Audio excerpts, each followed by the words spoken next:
vary their diet according to season and availability. The birds love seeds. Ragweed, plantain spires, and other weeds that produce abundant seeds are a favorite of the birds. Legumes are their next favorite, and then come the grasses. I hesitate to rank the species in order of preference because someone may then try to provide only the most desirable thing. Actually, in their first few minutes of grazing, some birds eat fescue and others eat seeds, and others eat clover leaves, just as people would pick over a salad bar that would contain favorites. And I need to eat this because it's good for me items. I do not encourage producers to run the chickens on monocultures or annuals simply because nature never feeds animals that way. Animals constantly forage for a diversity. To take the abuse that the chickens mete out, a perennial sod is best. A planted annual crop simply has too much soil between plants to offer good loafing conditions when the sward is only 1 to 3 inches high. A perennial polyculture offers diversity and vegetative density. I would not suggest that chickens never be offered alfalfa pasture or cereal grains, but monocultures never provide as much cover or volume at the proper sward height. The perennial polyculture offers the best mix of all the right things for maximum pasture performance. Every geographic region has its native forage species. I have not found any forages that the chickens dislike. Whether it is fescue or lovegrass, the height and density seem far more important. In areas where grass grows sparsely, it may be necessary to move the pen more frequently to ensure that the birds get enough to eat. The trade-off is, of course, that in such arid areas the grass is richer in vitamins and minerals so that not as much needs to be ingested to get the same benefit. Further, such areas would not have the wetness that plagues more temperate areas. Remember that in cool conditions, bare soil tends to be colder than a dense sward, and in hot conditions, a dense sward is cooler than a sparse sward with quite a bit of exposed soil between the forage tillers. This is another reason not to cultivate and plant annuals or monocultures for the chickens. The point of all this is that forage species are just not that important. The critical factor is that it be fresh, short, and preferably composed of many different species so that the birds have a great variety. Processing, Chapter 14, On-Farm Slaughter, the Advantages. Pastured poultry is valueless until it is prepared for cooking. That means the birds need to lose their heads, feet, feathers, and entrails. Processing is what scares off many would-be poultry grazers. Poultry processing differs markedly from beef, swine, sheep, and goat processing. Poultry processing in America is concentrated in the hands of a few large vertically integrated poultry companies. These companies own their own breeder, flocks, feed mills, hatcheries, and processing facilities. Not many years ago, it was common for each community to have a small poultry processing facility similar to the many neighborhood livestock slaughtering facilities still in existence. But with the integrators, these facilities have largely gone by the wayside. To my knowledge, there is only one in Virginia. States do vary significantly on what is allowable and available. For example, some allow state-inspected facilities to process and sell those birds anywhere within the state. Still others have several small, federally inspected facilities. Prices vary from 60 cents a bird to $1.50 or more. In any case, in no state are these facilities as accessible or numerous as the local livestock slaughtering facilities. Most producers must drive 20 miles or more to get to one and then pay an average of $1 to $1.25 per bird for the processing. Transportation exacts a heavy toll on these birds due to stress. Remember that their metabolism is extremely high. Being deprived of feed and water for a couple of hours is equivalent to a beef going a day without nutriment. The animal tightens its muscles and begins shutting down vital functions to conserve body moisture and stay alive. Animal rights activists, for all their misdirection, are right on target when pushing for animal slaughter as close to the point of production as possible. Not only does it relieve stress, a direct cause of tough meat, but it is far more environmentally sensible. The cost of trucking the live birds, then processing the offal, then transporting transporting the carcasses across the country is much higher than a more local or regional slaughtering approach. Processing on the farm where the birds are produced is best. But the reason for on-farm slaughtering goes far beyond both stress and logistics. The way large-scale processors slaughter birds can render the best pastured poultry unfit for human consumption. The media are being flooded with reports regarding salmonella contamination and unsanitary practices in the poultry processing industry. Every time one of these hits the press, we receive calls from people wanting to bail out of the conventional poultry market. Just for examples, let me describe a couple of procedures that are crucial. The first is execution. Conventional processing electrocutes the birds, then slits the throat. This procedure reduces muscle contractions and reduces the ability of the carcass to bleed. The biblical Mosaic law of slitting the throat is by far and away the best way to kill animals, not electrocution. We put the birds in a cone and slit the throat so that the autonomic nervous system keeps functioning and the heart actually pumps the blood right out of the body. Evisceration is done, conventionally with a stainless steel loop that exerts pressure as it scoops out the entrails, or by vacuum. Often the intestines tear apart and the feces splash all over the inside and outside of the bird, contaminating the meat. Some processors put the birds through as many as 40 separate chlorine water baths to kill the germs caused by all this fecal contamination. The large refrigerated cooling vats in which the birds are placed after processing accumulate as much as a foot of fecal sludge in the bottom after a day of processing.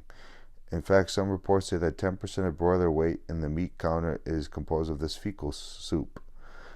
The muscle tissue, lacking tone due to production methods, is highly absorptive and soaks up this fecal soup.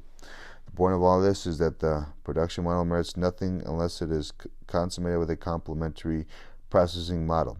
A very small processing facility can stay much cleaner than big ones. For example, we only process about 4 days every 3 weeks. In between times, the sun sterilizes our shed, rains wash away bits of blood and feathers, and anything else gets eaten or decomposed by microscopic critters. We eviscerate by hand so we don't tear the intestines and rarely spill feces anywhere on the bird.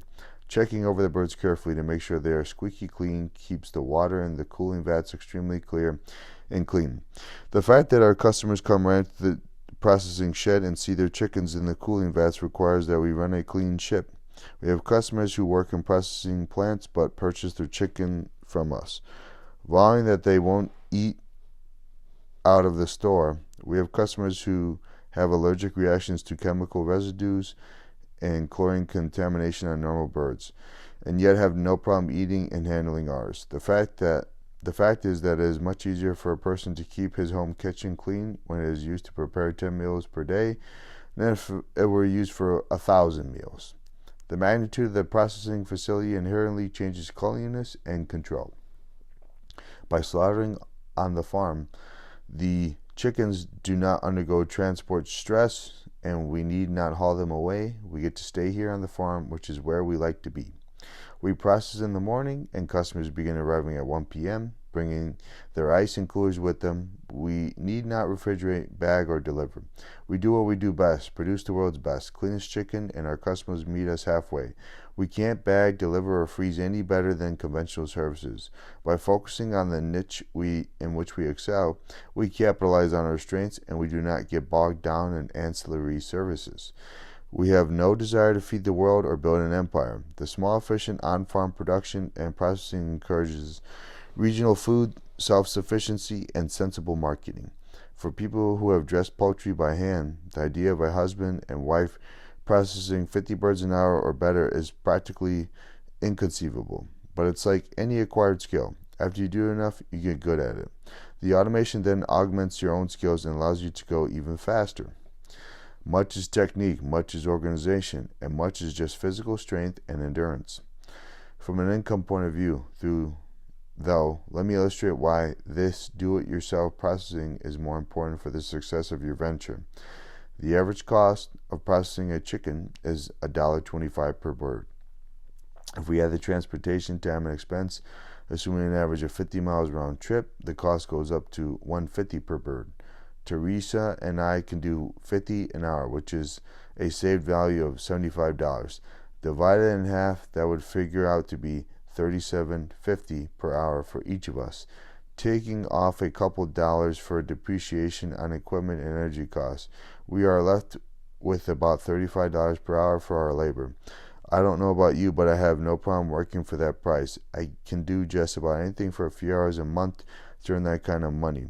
I guarantee you no contract poultry grower working for one of the large integrators is making that kind of money per hour. Most of them are happy to make enough to cover the mortgage on the confinement facility, the fuel bill, and maintenance costs. All we have dealt with here is the economics of the decision to process on the farm. We haven't addressed the quality of life issue of being able to stay on the farm with your work instead of going elsewhere and fighting traffic. When you take the whole picture into consideration, the on-farm processing is the alternative that yields the greatest return in both quantifiable and non-quantifiable measurements. Of course, if anyone comes by to help, the processing goes faster. If Mom helps, and she usually does, we could speed on up to 60 an hour, and if Daniel, our 11-year-old, helps, we go up to 70 or better. Many things can be done by children just as efficiently as by an adult. We have customers who occasionally like to come out and help just for the fun of getting connected to their food. Wouldn't it be wonderful if all the energy uselessly expended in walkathons and similar funding-raising activities could be channeled into farm work? But when we transport the processing off the farm, we can't utilize that energy. Furthermore, folks who want to learn or teach their children where their food comes from miss the opportunity. If one of our ultimate goals is to reconnect the urban and rural sectors of our culture, on-farm processing affords us a technique to accomplish that goal. About half of our processing days now we have some sort of help, whether it is a customer or someone coming to learn the skill and then begin raising chickens themselves. If we love people and make room for them, we can give them the pleasure of being helpful in many ways. If someone does not want to get involved in the processing, we can use them carrying feed or water to the pens, which expedites chore time and allows us to get back to the processing faster. The point of this whole discussion is that when you are at home, you can teach. You can utilize free labor from those who yearn for a food connection in their lives, and you can save a pile of money in the process. Invariably, someone will look at our labor return and surmise that hiring the work done would be ideal. Why is it that the goal of most Americans is to never get their hands dirty again? Our culture has for the past generation succeeded in reducing honorable work to something akin to criminal activity. Hard work is wonderful. It allows you to enjoy a big meal without getting fat. If we would spend all the energy we expend on exercise equipment and playing at the local fitness center on meaningful calorie-intensive work, our economy would be the envy of the world. We would be healthier, happier, and richer, but no. Physical exertion is supposed to be shunned like a plague, and the ultimate job is the one that offers the most vacation, the most relaxation, and the least exertion. One of the most frustrating experiences I have is when college students come, especially those taking agricultural economics courses.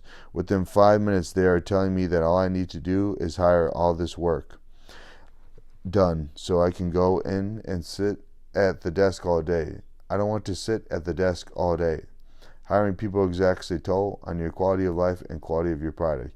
An employee does not have the same stake in the success of the business as you do. He is not as committed to each detail being done properly. You simply cannot duplicate yourself. Sure, we hire people occasionally to do some things, but it is extremely limited and the job must be closely supervised. Hiring the processing done with part-time committed labor can be done, but I think that needs to come later as the business grows. Initially, I think you need to do it yourself. An employee will not turn out the quality at the same speed that you can. Besides, as soon as you have an employee, then you have a host of paperwork to fill out. You must pay workmen's compensation, you have withholding and other things to deal with. It is not a free lunch for sure. No, I still say the best way is to use family. Get your own hands dirty so you can see firsthand what those chickens look like. There is no substitute for keeping your hands right on the pulse of the product. The benefits and personal satisfaction of processing the birds yourself, ensuring the quality right through to the customers, being personally responsible and gratified makes on-farm processing the way to go. One advantage worth noting is in the disposal of processing water and slaughter waste. That is a major cost for the commercial poultry industry. A plant that processes 100,000 birds per day literally has tractor-trailer loads of offal, feathers, blood, and millions of gallons of processing water to treat.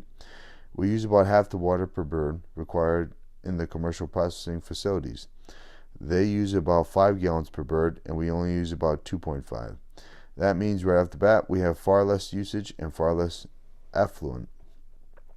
Because we only process a few days per month and use only a few hundred gallons at a time, and our processing is in the summer when the soil is dry and plants are growing, we can use our water for irrigating the garden or run it out on the pasture.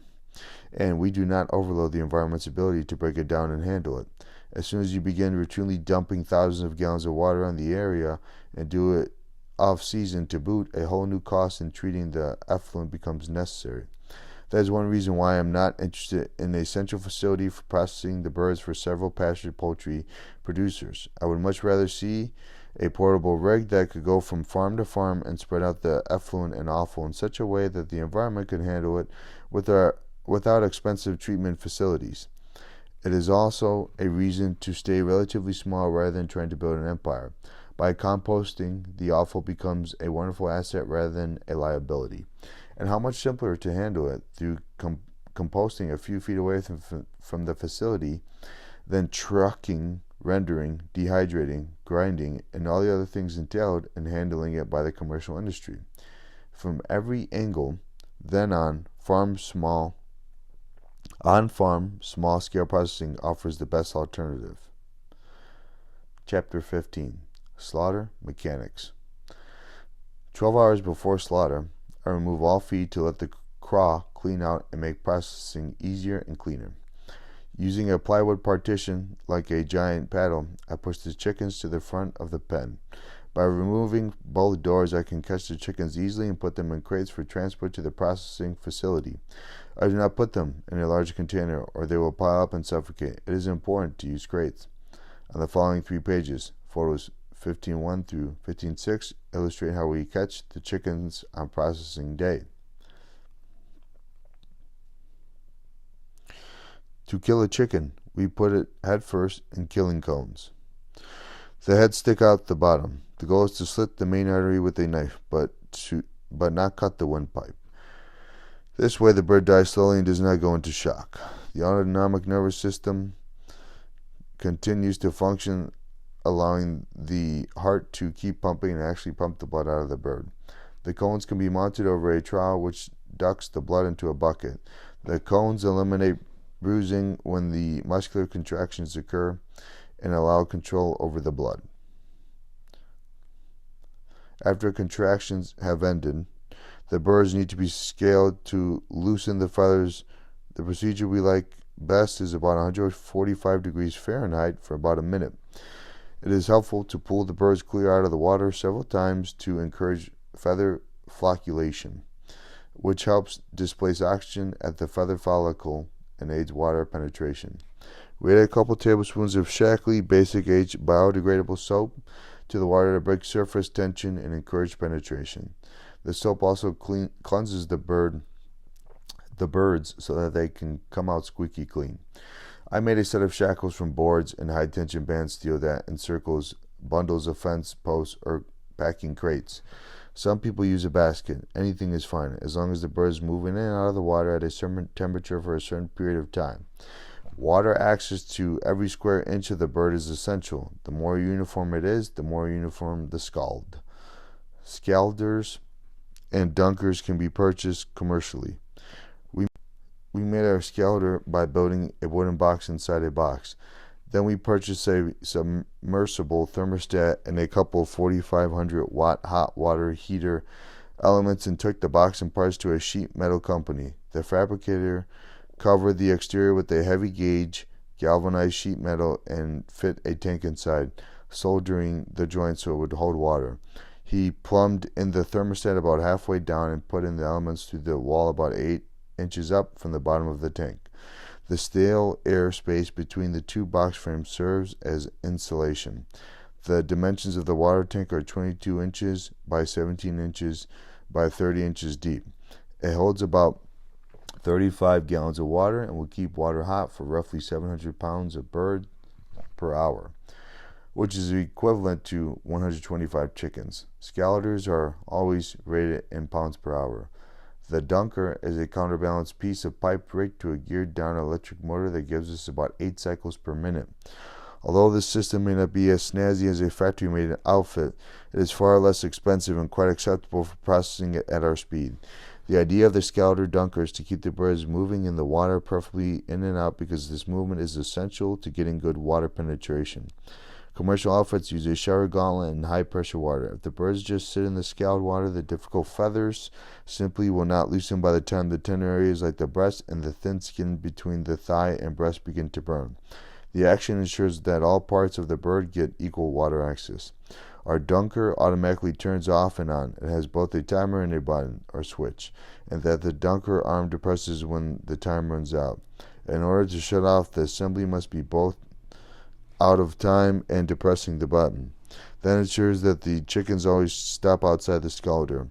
If we just had it on a timer, the birds would often stop in the scalator, and I would have to flick the switch on again for a few seconds to raise them up so I could get them off the shackles.